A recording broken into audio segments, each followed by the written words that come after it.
But the main thing I want to talk about is I finally got around to watching something that I've had on my radar for a while, and it's Mare from Easttown. Yes. Oh, yeah, it's on mine as well.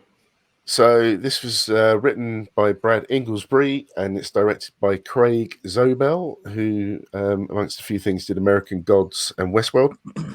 Which are both really decent. And bring out the Winslets, because I have forgiven Kate for what she did in Titanic, because this is literally a career-defining role for Kate She won an Winslet. Emmy, I think, didn't she? Yeah, I cannot speak highly enough of her role in this. And she's also superbly supported by Jean Smart, Julianne Nicholson, Angourie Rice, Evan Peters, David Denon, Guy Pearce, Susie Guy Pearce is Bacon, back. and Kaylee Spiney. It's hard to pronounce her name, but to name a few of the supporting cast. Can't believe Guy Pearce is back, everybody. It's set in a small town near Philadelphia. Kate plays the title of the show, Mare. She's the town's only detective as part of the team at the local police station. She was originally revered as like the local school hero after winning the basketball championship for the town. But she now finds herself sort of wrapped up in everyone's lives, because obviously being like the only detective, she has to question everybody, and she gets sort of pulled into everyone's sort of private business and becomes very unpopular. And she gets involved because there's a local murder of a young mother as it impacts the whole community. Whilst dealing with this, the fallout of that leads her onto the cold case of missing girls that is also going on in the background. And she also has to battle holding it together with 3 generations of her own family, all look like they're falling apart after the sad suicide of her own son. The mystery itself is fine. It's well done. It's no different to anything else you've seen, but this is more of a character study of everybody in the town, which is why it's not just Kate that should get the plaudits. It's everybody. I think they're all good. But yeah, it's just... in fact, it's very good representation of women as well. They get some really strong parts in this.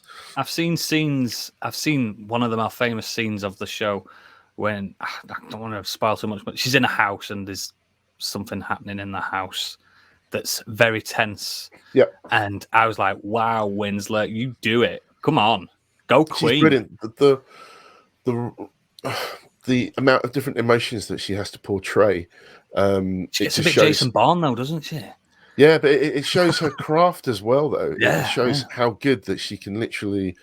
You can read everything in her eyes, whether she cries on cue or just shows that there's something going on inside her head with the emotions. It's just brilliant. It's so good. I've always liked Kate Winslet. I just didn't like the boat movie that she were in. Yeah. And yeah, no, she's fine. Movie that shall not be named. Yeah. But she apparently also got recognition for pulling off a Philadelphia regional accent. Yeah, which is known as the Delco accent after Delaware County. It's one of the harder ones to do, isn't it? Said she absolutely nailed that. But yeah, if you like cop crime dramas, it's more than fine. It's really well done, but just the character study as well, very emotional. And because it involves her family as well as other people's families, they all just nail it. They all deliver the strife that they're all going through. And it's that typical sort of small town. Everybody knows everybody's business, and there's obviously rumblings going on between different people, the secrets. It's just, really, really well done. And it's only 7 episodes. Yeah. But they're talking about maybe doing a second series, but even she's admitted it took a lot out of her emotionally to do that role, and she'd love to do it. There was murmurings of a film adaptation of the show. Okay. So I don't like it when they do that, especially when it's so modern. It makes no sense to do it. Yeah, but I thought it was excellent. It's just really, really cool. And you can imagine the scene where she's in when she's finished having a really particularly bad day, and she's having a beer in one of the local bars, and obviously everybody that she's had problems with are in that bar, and it's that kind of thing. There's just that atmosphere between characters constantly all the time. It's so good, very tense.